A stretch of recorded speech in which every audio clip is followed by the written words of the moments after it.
A very good morning to all of you once again. It's lovely to be with you and lovely to have you with us. And today we are going to continue on the same sort of theme as we started last week. But this time, if you could please turn to Romans chapter 4, and from verse 19.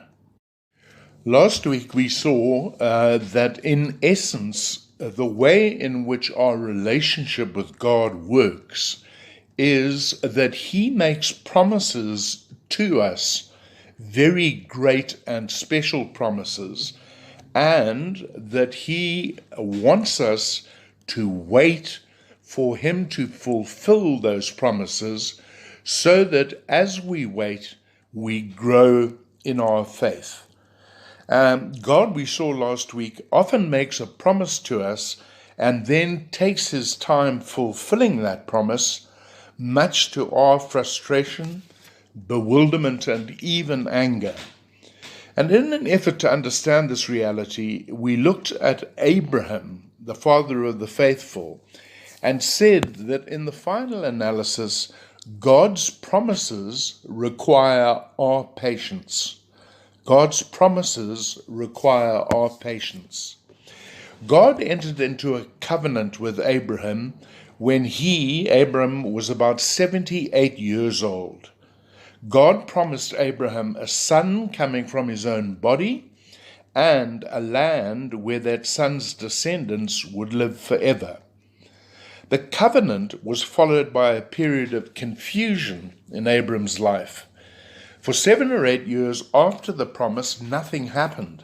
There was no son, until Sarai, Abram's wife, decided in an effort to give God some help, in the form of her handmaiden Hagar, bearing Abraham's son Ishmael.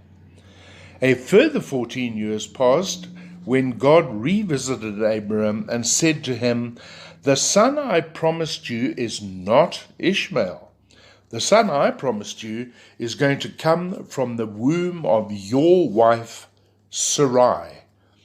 And we said that this period of confusion gives us two crucial lessons in terms of our walk of faith with the Lord. Number one, when we are waiting for God, let us never, ever try and help Him fulfill His word. And number two, when we are waiting for God, let us be alert and patient for the revelation of further details concerning the promise which God initially makes and then adds substance to. Today, I want us to continue with the story, this time from Romans chapter 4 and verse 19 to 21, and learn how Abraham continued to trust God. How Abraham continued to trust God to bring about His word in spite of the delay. Now, in this Romans passage, the context has to deal with justification by faith. That is how ultimately every person who comes to know Christ is declared not guilty of their sin, is declared just as if they had never sinned, through God's gift of faith to us by His grace. And there are three particular ways in which Abraham continued on in his faith to be found in these verses. Firstly, Abraham faced reality. He faced reality. In verse 19, we are told, without weakening in his faith, he faced the fact that his body was as good as dead, since he was about 100 years old, and that Sarah's womb was also dead. In Genesis 18:10, when Abram was 99 years old, and some 21 years after God had initially made His promise to him, God visited him yet again and said, I will surely return to you about this time next year, and Sarah, your wife, will have a son. At last, a time frame revealed by God. But after a 21-year delay, how did Abraham keep believing? By facing reality. He faced the facts, which were what? Well, number one, that his body was as good as dead. Actually, the Greek says he considered his body to have died. And the tense there is the perfect tense, meaning something that has taken place in the past, which is now irreversible. We need to bear in mind that 13 years prior to this, Abraham's body wasn't dead, in that he was able to conceive his son Ishmael with Sarah's maidservant Hagar. But 13 years later, Abraham faced the fact that his body had died. Number two, Abraham faced the fact that Sarah's womb was also dead. And the Greek here is lovely. It says, he considered the death of Sarah's womb. We need to remember that Sarah had always been barren. She had never been able to produce offspring. And so Abraham faced the fact that Sarah's womb had always been dead. In totality, then, Abraham is thinking about this one day, and he concludes that he is now too old to have a child, that his body has died, and also that his wife's womb had always been dead, in that she had always been barren. He faced those facts. He didn't pretend that he was 35. He didn't deny that 99-year-old men don't generally sire children. He faced those facts. Now, why is that so important?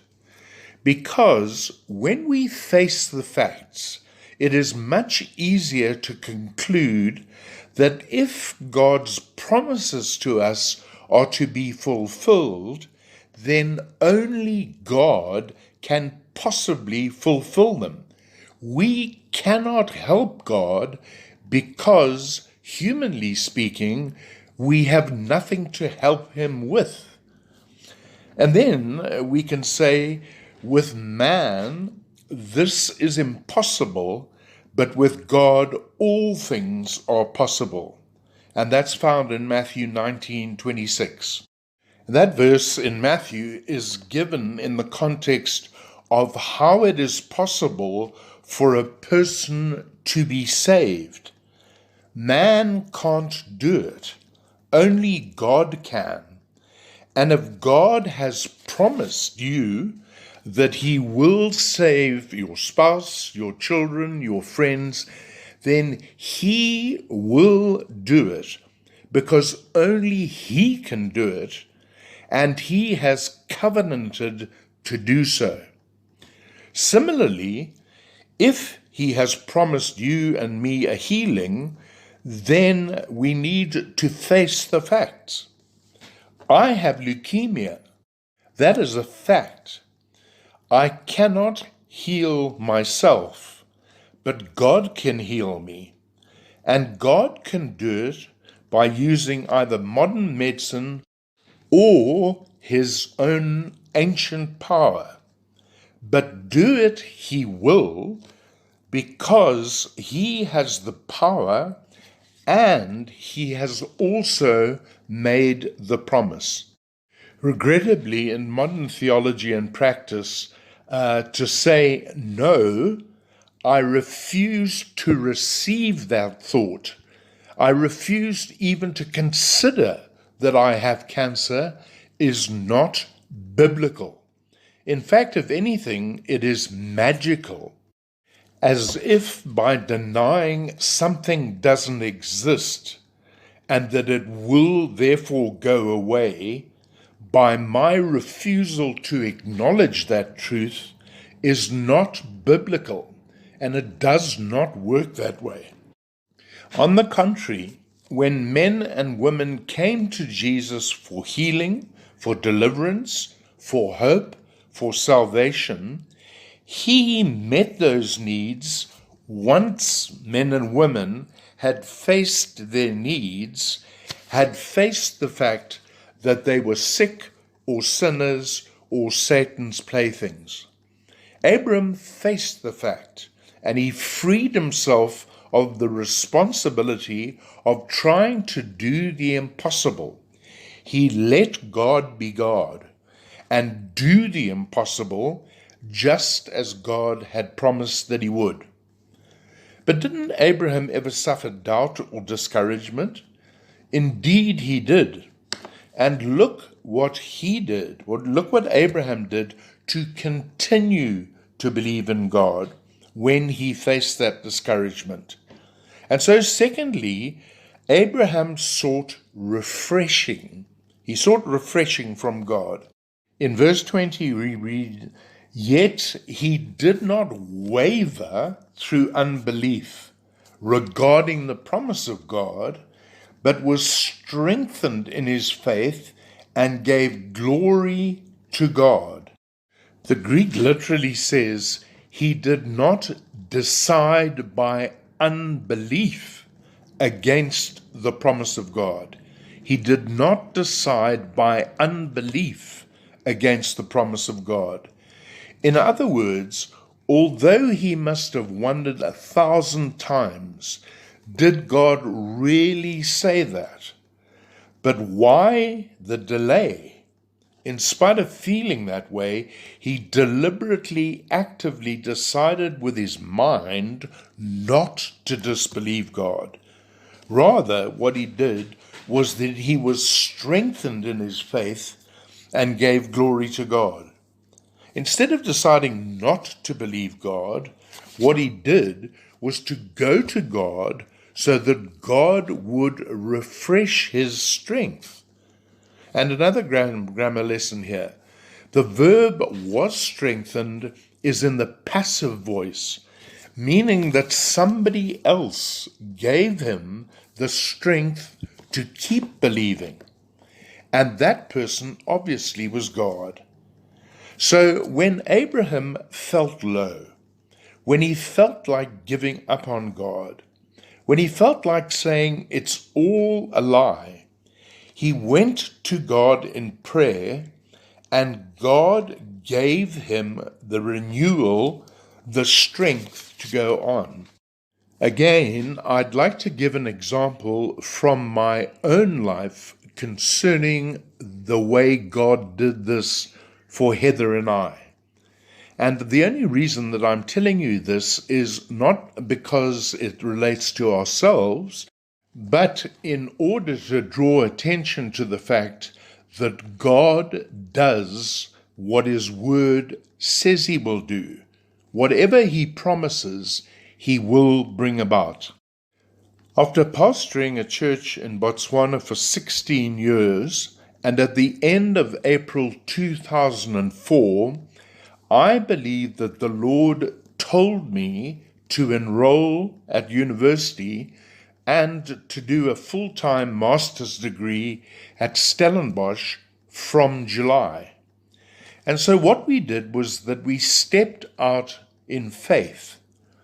I spoke to the university, and they, in November 2003, indicated that I would be accepted for the master's program. On the basis of that acceptance, I resigned from the church.